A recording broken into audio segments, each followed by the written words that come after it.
जब कोई नेता कहे तुम्हारा धर्म खतरे में है तो समझ लेना तुम्हारा धर्म नहीं, उसकी कुर्सी खतरे में है। वो अपनी कुर्सी की बात कर रहा है, यहां धर्म की कोई बात नहीं हो रही। जब भी कोई नेता मिले जो धर्म की बात करता मिले, जाति की बात करता मिले, उससे बोलना भैया धर्म जाति मैं देख लूंगा, धंधे की बात कर, नौकरी की बात कर, व्यापार की बात कर। और अगर तुझे धर्म की ही बात करनी है तो एक काम कर, मंदिर का पुरोहित बन जा, मस्जिद का मौलवी बन जा और फिर धर्म का प्रचार करता रहे। धर्म जाति से ऊपर उठना पड़ेगा, क्योंकि अब्राहम लिंकन ने कहा था जनता को नेता वैसे ही मिलते हैं जैसी जनता होती है। जनता परमानेंट विपक्ष। और मेरे शब्द याद रखना, मैं रहूं ना रहूं, मेरे शब्द अमर रहने चाहिए। और कई लोग मुझे कहते हैं आपको खतरा नहीं है। मैं कहता हूं, हमेशा यही बात बोलता हूं कि बुलंदी देर तक किसके हिस्से में रहती है, बड़ी इमारत हमेशा ही खतरे में रहती है। मैं तो हमेशा ही खतरे में रहता हूं, लेकिन मेरा कोई कुछ बिगाड़ नहीं सकता। क्यों? अगर जनता का कर्जा माफ नहीं कर सकते तो कुर्सी से उतर क्यों नहीं जाते? माई बाप, कुर्सी ही तो है, अर्थी तो नहीं है कि उतर नहीं सकते। मैं कहते हैं आप तो हर चीज में कर्जा घुसेड़ लेते हो। मैंने कहा वो भी तो धर्म घुसेड़ लेते हैं। हाँ, धर्म बड़ा है, लेकिन धर्म से बड़ा धंधा है। जब पेट में रोटी नहीं होती ना साहब, तो उसे हिंदू मुस्लिम सिख ईसाई कुछ नजर नहीं आता। पहली मांग, वो लोग जो सरकार की गलत नीतियों के कारण, नोटबंदी के कारण, लॉकडाउन के कारण, जीएसटी गलत लगाने के कारण कर्जे की दलदल में फंसे, जिनका व्यापार बंद हो गया, जिनकी नौकरियां चली गई, सांसद जी बताएं क्या उनका कर्जा माफ होना चाहिए कि नहीं होना चाहिए? ये पहला सवाल पूछा गया सांसदों से। दूसरा सवाल पूछा गया, जब गौतम अडानी जी का 12,770 करोड़ रुपए का लोन अंडरराइट किया जा सकता है, जब गौतम अडानी जैसे व्यक्ति को 12,770 करोड़ रुपए की राहत दी जा सकती है, तो आम व्यापारी को 1 करोड़, 2 करोड़, 5 करोड़, 10 करोड़, 20 करोड़ तक का जो लोन लेता है, क्या उसे 2 साल का समय दिया जाना चाहिए कि नहीं दिया जाना चाहिए? यह अगला सवाल सांसदों से पूछा गया। तीसरा सवाल पूछा गया, वो लोग जो अब इस दुनिया में ही नहीं रहे, उनका लोन इंश्योर्ड था, और अगर इंश्योर नहीं भी था तो एक बैंक की जिम्मेदारी बनती थी कि लोन का इंश्योरेंस कराना था। आज जब व्यक्ति दुनिया में नहीं रहा तो कम से कम उसके बच्चों से सर के ऊपर से छत ना छीनी जाए, उनका पूरा लोन माफ होना चाहिए। सांसद जी बताएं इस पर क्या राय है? तीनों सवाल पूछे गए। सांसदों को पत्र भेजा गया है स्पीड पोस्ट से, सांसदों के दिल्ली के घरों पर पत्र भेज दिए गए हैं बाय हैंड, सभी सांसदों को ईमेल कर दिया गया है, सभी सांसदों को व्हाट्सएप भेज दिया गया है। और आपकी जानकारी के लिए बता दूं, 6 सांसदों के जवाब भी आ गए हैं, और 6 के 6 सांसद ने कहा है जनता का कर्जा माफ होना चाहिए। अभी 6 सांसदों के जवाब आए हैं। मैं आपसे वादा कर रहा हूं 543 के 543 सांसदों को यह बात बोलनी पड़ेगी, वरना वो दोबारा सदन में जा नहीं पाएंगे। अगर उन्हें सदन का मुंह देखना है, अगर उन्हें सदन का मुंह देखना है तो उन्हें बात स्वीकार करनी पड़ेगी कि सरकार की गलत नीतियों के कारण जनता कर्जे की दलदल में फंसी है, और सरकार को जनता का कर्जा माफ करना पड़ेगा। और मैं आगे की भी बात बता देना चाहता हूं, यहां मीडिया के साथी बैठे हैं, ज्यादातर यूट्यूबर्स हैं, सोशल मीडिया पर हैं, अभी भी मुझसे जो बात कर रहे थे, मेरी मीडिया से भी कोई दुश्मनी नहीं है। अपने दिल पर हाथ रख के देखो, कितने लोग जो मीडिया में हैं उनके ऊपर कितना कर्जा है। मैं नाम नहीं लूंगा, कई पत्रकार हैं, बड़े बड़े आज तक चैनल के पत्रकार हैं, उन्होंने फॉर्म भरा हमारा कर्जा माफी का। मैंने जब उनसे कहा, हमारी टीम ने बात की कि भाई आप आना, हमारा कार्यक्रम है, प्रेस कॉन्फ्रेंस है, नहीं आए। गलती उनकी नहीं है, गलती इन पत्रकारों की नहीं है।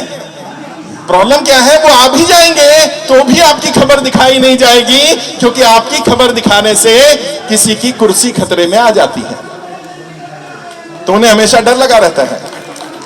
और वो करेंगे, वो तुम्हें बांटने की कोशिश करेंगे, जाति के आधार पर, धर्म के आधार पर। और मैंने बार बार कहा है, जब कोई नेता कहे तुम्हारा धर्म खतरे में है तो समझ लेना तुम्हारा धर्म नहीं, उसकी कुर्सी खतरे में है। वो अपनी कुर्सी की बात कर रहा है, यहां धर्म की कोई बात नहीं हो रही। जब भी कोई नेता मिले जो धर्म की बात करता मिले, जाति की बात करता मिले, उससे बोलना भैया धर्म जाति मैं देख लूंगा, धंधे की बात कर, नौकरी की बात कर, व्यापार की बात कर। और अगर तुझे धर्म की ही बात करनी है तो एक काम कर, मंदिर का पुरोहित बन जा, मस्जिद का मौलवी बन जा और फिर धर्म का प्रचार करता रहे। ये नहीं चलेगा। है उन बेचारे लोगों का, उन व्यापारियों का क्या दोष है जिन्होंने नरेंद्र मोदी जी को वोट दे दिया, और उन हिंदुओं के वोट लेकर नरेंद्र मोदी तो सत्ता में आ गए और उन बेचारों को, उनको बेरोजगार कर दिया, उनके रोजगार पर आफत डाल दी। उन्हें कोई लाभ नहीं हुआ, मोदी जी को लाभ हो गया। अच्छा, अब उन्हें डर लगने लगा है कि जनता इकट्ठी हो रही है। आज तो ये 1000-2000 लोग हैं, कल ये सोचिए संख्या बढ़ेगी। अभी 3.5 लाख से ज्यादा लोग हमारे साथ जुड़ चुके हैं। जिस दिन वो 3.5 लाख के 3 लाख लोग आकर बैठ गए, उस दिन क्या होगा। और ये हमारी बहनें बैठी हुई हैं, सोचिए, दिल पर हाथ रख के सोचिए, हमारी किसी बहन बेटी के साथ ऐसा अत्याचार हो। और मैं भाजपा के लोगों से पूछना चाहता हूं, अगर ये ब्रजभूषण बीजेपी का ना होकर के कांग्रेस का सांसद होता तो क्या तब भी नरेंद्र मोदी का यही व्यवहार होता? तुरंत जेल में डाल दिया होता। तो अपना करे तो सारे 7 खून माफ है, और दूसरा करे तो जेल में डाल दिया जाए। अब ये अत्याचार नहीं चलने वाला।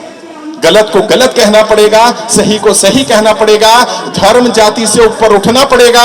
क्योंकि अब्राहम लिंकन ने कहा था, जनता को नेता वैसे ही मिलते हैं जैसी जनता होती है।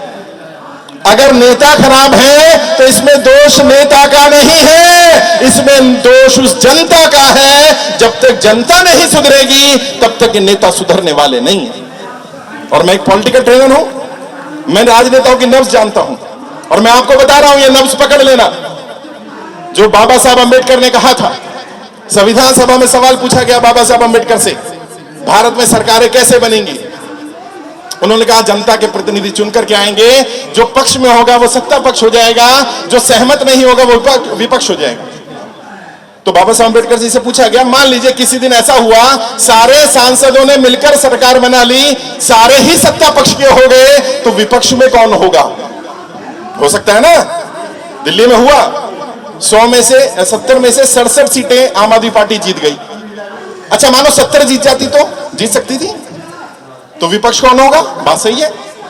मानो कल को नरेंद्र मोदी जी या राहुल गांधी या कोई भी व्यक्ति 543 की 543 सीटें जीत ले, विपक्ष कौन होगा? जनता की आवाज कौन उठाएगा? तो सोचिए, उस महान व्यक्ति ने उस समय पर भारत के सदन में क्या कहा। बाबा साहब अंबेडकर ने कहा, सरकार जिसकी भी बनती है बनने दीजिए, जनता परमानेंट विपक्ष होगी। अपनी पसंद का नेता चुनिए और विपक्ष में आकर बैठ जाइए, अपने नेता से सवाल करिए। अगर आपकी पसंद का नेता है तो सवाल करिए, आपकी पसंद का नेता नहीं है तो सवाल करिए। और यदि अपने पसंद के नेता से भी सवाल ना कर पाए तो फिर खुद से सवाल करिए, क्या चुन लिया, किसको सर पर बैठा लिया, जिसने तुम्हारी अभिव्यक्ति की आजादी भी छीन ली। जनता परमानेंट विपक्ष। और मेरे शब्द याद रखना, मैं रहूं ना रहूं, मेरे शब्द अमर रहने चाहिए। और कई लोग मुझे कहते हैं आपको खतरा नहीं है, मैं कहता हूं, हमेशा यही बात बोलता हूं कि बुलंदी देर तक किसके हिस्से में रहती है, बड़ी इमारत हमेशा ही खतरे में रहती है।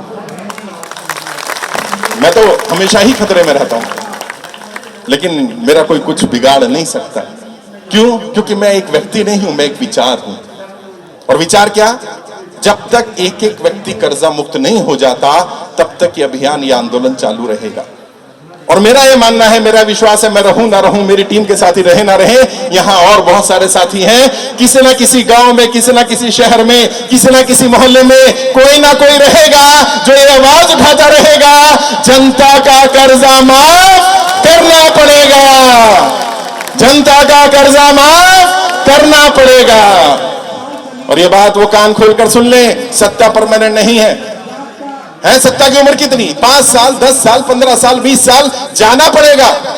और जो लोग सुसाइड करते हैं, आत्महत्या करते हैं, सरकार के ही आंकड़े हैं, पिछले 5 वर्ष में 50,000 से ज्यादा व्यापारियों ने कर्जे के कारण आत्महत्या की। पिछले 1 वर्ष में 20,000 से ज्यादा लोग आत्महत्या कर चुके हैं। और मेरा मानना यह है, यह संख्या इससे कई गुना ज्यादा है, क्योंकि बहुत सारी खबरें अखबारों में नहीं आती हैं, सरकार की नजरों में नहीं आती हैं। आत्महत्या करना कोई समाधान नहीं है दोस्तों। मैंने कहा ना, सरकार की उम्र कितनी, 5 साल, 10 साल, 15 साल सरकार चली जाएगी, आज नहीं तो कल चली जाएगी। इंसान की उम्र कितनी है, 50 साल, 60 साल, 70 साल, 80 साल, 90 साल, 100 साल। अगर 10-15 वर्ष खराब हो जाए तो पूरा जिंदगी खराब नहीं हुई है, इसको स्वीकार करिए। और इसमें आपकी गलती नहीं है, आप कर्जे की दलदल में फंसे, इस बात को स्वीकार करिए, आपकी गलती नहीं है। इसके लिए सरकार की गलत नीतियां जिम्मेदार हैं, और सरकार की गलत नीति की सजा अपने आप को मत दीजिए। फिर भी किसी को दिक्कत आती है, मैंने बार बार कहा, कोई परेशानी आती है, कोई समस्या आती है, बात करिए। मुझसे बात कर सकते हैं, मेरी टीम से बात कर सकते हैं। और मैंने अपना पर्सनल व्हाट्सएप नंबर दिया था, उस नंबर के माध्यम से आपको यहां की जानकारी मिली। मैं जहां जहां जब जब जिस राज्य में जाता हूं वहां की जानकारी मिलती है। कॉल मत करिए, व्हाट्सएप कर दीजिए, अभी सर कहां मिलेंगे, आपको जानकारी मिल जाएगी, मेरा अगला शेड्यूल कहां है। और मैं कोशिश कर रहा हूं बाकी सांसदों के भी जवाब आ जाएं। जब जवाब आ जाएंगे तो अगला कदम क्या है हमारा, जिन 6 सांसदों ने समर्थन किया है उन सांसदों से अब अगला लेटर भेजकर अपील की जा रही है, सदन में हमारा मुद्दा उठाइए। पता तो चले कि सांसद वास्तव में हमारे साथ है या दिखावा कर रहा है। अभी बोला ना राहुल जी ने, जब तक तोड़ेंगे नहीं तब तक छोड़ेंगे नहीं। ये कान खोल के सुन ले सत्ता में बैठे लोग, किराएदार है भैया, परमानेंट मकान नहीं है, छोड़ना पड़ेगा। अगर जो सांसद ये कहते हैं, 6 सांसदों ने कहा, 2 बीजेपी के भी सांसद हैं, उन्होंने भी कहा कि जनता का कर्जा माफ होना चाहिए। एक एनसीपी के सांसद ने कहा, एक कांग्रेस से कहा, एक झारखंड से है, एक और सांसद है, इन सब ने कहा कर्जा माफ होना चाहिए। अब इनसे रिक्वेस्ट की जा रही है, सदन में मुद्दा उठाइए। और अगर वो सदन में मुद्दा नहीं उठाते हैं तो पता चल जाएगा हाथी के दांत दिखाने के और है और खाने के और है। और फिर हम क्या करने वाले, देखो सारी रणनीति बता रहा हूं आज, ताकि तुम्हें भी पता चल जाए आगे क्या होने वाला है। अभी बोला ना, किसने बोला था धमाके की जरूरत होती है बहरों को सुनाने के लिए, तो मैं धमाका बता रहा हूं क्या क्या करने वाले हैं हम। जिन सांसदों के जवाब नहीं आएंगे, तो पत्र में लिखा गया है, सांसद महोदय आपकी क्षेत्र की जनता का कर्जा माफ होना चाहिए कि नहीं होना चाहिए, 7 दिन में आप जवाब दे दीजिएगा। यदि 7 दिन में आपका जवाब नहीं आता है तो ये मान लिया जाएगा आप जनता की कर्जा माफी के समर्थन में नहीं हैं। और फिर क्या करेंगे, फिर उस सांसद की लोकसभा में पोस्टर लगवाए जाएंगे, ये सांसद जी कह रहे हैं मैं अपने क्षेत्र की जनता का कर्जा माफ करने के लिए सांसद नहीं बना, मैं तो अमीरों का कर्जा माफ करने के लिए बना हूं। फिर जनता तय कर लेगी कि जनता ने साथ देना है कि नहीं देना है। और जैसा भी राजीव जी ने कहा और वक्ताओं ने कहा, जरूर नहीं कि मैं जाऊं, ये जाए, इनमें से कोई जाए, तुम में से कोई क्यों ना जाए, जिसको समस्या आ रही है वो जाए सांसद के पास। और अभी हम लोग टीम बना रहे हैं, हर लोकसभा में 100 लोग, रोज सांसद जी क्या बैठ जाओ, चाय पानी खाना नाश्ता मिलता है, अच्छा जाके पूछो सांसद जी कर्जा कब माफ करोगे। अच्छा रिकवरी वाले को सांसद के घर बुला लो, और भैया मेरे पैसे ना सांसद जी से लेने हैं, वहां जा। जब तक तोड़ेंगे नहीं छोड़ेंगे नहीं। और जितने भी सांसद हैं माननीय हैं, सम्माननीय हैं, सम्मान के साथ उन्हें कह रहा हूं, आपको आपकी कुर्सी प्यारी है, मुझे आपसे ज्यादा आपके साथ हमदर्दी है, और मैं चाहता हूं आप परमानेंट उसी कुर्सी पर रहे, अंतिम शव यात्रा भी उसी कुर्सी पर निकाले, मुझे कोई आपत्ति नहीं है, हैं? अगर जनता का कर्जा माफ नहीं कर सकते तो कुर्सी से उतर क्यों नहीं जाते माई बाप, कुर्सी ही तो है, अर्थी तो नहीं है कि उतर नहीं सकते। मैं भी चाहता हूं कि आप कुर्सी पर बने रहें, परमानेंट कुर्सी पर रहें, लेकिन आपको सिर्फ इतना सा करना होगा कि सदन में तय करें कि अगले 5 वर्ष, जैसे पिछले 5 वर्ष में लगभग 16 लाख करोड़ से ज्यादा का लोन अंडरराइट किया है, अमीरों का राइट ऑफ किया गया है, तय कर लें अगले 5 वर्ष अमीरों का कर्जा माफ ना करके अमीरों को राहत देके आम जनता को राहत देंगे। और मैं आप सबसे पूछना चाहता हूं, अगर कोई भी आपका सांसद ये वादा करे कि मैं आपका कर्जा माफ करूंगा या मैं अभी करने को तैयार हूं, चाहे वो किसी भी पार्टी का हो, तो उसका साथ देंगे कि नहीं देंगे? आवाज आ रही, देंगे कि नहीं देंगे? साथ देना चाहिए कि नहीं देना चाहिए? अच्छा, अगर सांसद कहे मैं कर्जा माफ नहीं करूंगा तो साथ देना चाहिए कि नहीं देना चाहिए? सांसद महोदय मुझे लाइव सुन रहे होंगे, नहीं तो वीडियो मिल ही जाएगा। किसी पार्टी किसी नेता से लड़ाई नहीं, इस बार जनता तय करेगी कि जनता के मुद्दों पर बात होगी, वरना जनता तय करेगी कि सरकार वो आएगी जो जनता के मुद्दों पर बात करेगी। कोई पार्टी कोई नेता अपने को नहीं चाहिए। इसीलिए मैंने क्या किया, मैं आपको एक और राज की बात बताता हूं। ये खुराफाती बैठा हुआ कहां गया? राजीव, ये भगत सिंह है, तो भिड़ने विड़ने की बात करता है। इसने कहा एक काम करते हैं, प्रधानमंत्री के घर ही मिल लेते हैं सब जाके। वैसे एक बार और ये कांड कर चुका है, बता दूं क्या? एक बार इसको जोश आ गया, 100 लोगों को लेकर प्रधानमंत्री के घर में घुस गया, पुतला फूंक दिया। इसी प्रधानमंत्री की बात कर रहा हूं, नरेंद्र मोदी जी की, जिनको लोग कहते हैं उनसे सब डरते हैं। घर में घुस के पुतला फूंक दिया, तो कहते हैं एक काम करते हैं, सबको वहीं बुला लेते हैं। मैंने कहा यार पुलिस वाले परमिशन नहीं देंगे। कहता सर आज तक लीक अब है परमिशन। और ये यहाँ जो मैनेजमेंट कर रहे हैं, सच बता रहा हूं, पहली बार ही परमिशन ली है इसने। मैंने रिक्वेस्ट किया भाई परमिशन ले ले। हम वो लोग हैं परमिशन नहीं लेते। परमिशन क्या, जनता को क्या परमिशन चाहिए भाई? और ये बात उन नेताओं को भी समझ में आनी चाहिए कि नेताओं के लिए तुरंत परमिशन है, और जो नेता को नेता बनाता है उस जनता को परमिशन लेनी पड़ेगी, वो भी अपनी कर्जा माफी के लिए। मैंने इसको मना किया, मैंने कहा अभी ऐसा कुछ नहीं करना। मैं आपको भी कह रहा हूं अभी ऐसा कुछ नहीं करना, जब समय आएगा तो बता दिया जाएगा आगे क्या करना है। अभी चूड़ी उतनी ही टाइट करो जितनी जरूरत है। और ये लोग करेंगे, धर्म की बात करेंगे, जाति की बात करेंगे, करने दो। किसी ने मुझसे कहा, मीडिया के साथी ने, आपको पता नहीं है नरेंद्र मोदी जी कहेंगे हमने राम मंदिर बनवा दिया। मैंने कहा बहुत अच्छी बात है, मैं कहता चाहता हूं नरेंद्र मोदी जी से, जिस दिन राम मंदिर का उद्घाटन करें उसी दिन अनाउंस कर दें देश की जनता का कर्जा माफ। कह रहे कहते हैं आप तो हर चीज में कर्जा घुसेड़ लेते हो। मैंने कहा वो भी तो धर्म घुसेड़ लेते हैं। हाँ धर्म बड़ा है, लेकिन धर्म से बड़ा धंधा है। जब पेट में रोटी नहीं होती ना साहब, तो उसे हिंदू मुस्लिम सिख ईसाई कुछ नजर नहीं आता, उसको उस समय अपना धंधा नजर आता है। उन लोगों से पूछो जो भूख से मर जाते हैं, उस व्यक्ति से पूछो। लोग कह देते हैं आत्महत्या कर ली, कायर था। मैं सच्चाई बताऊं, कायर था कि नहीं था मुझे नहीं पता, लेकिन खुददार था, इज्जतदार आदमी था वो।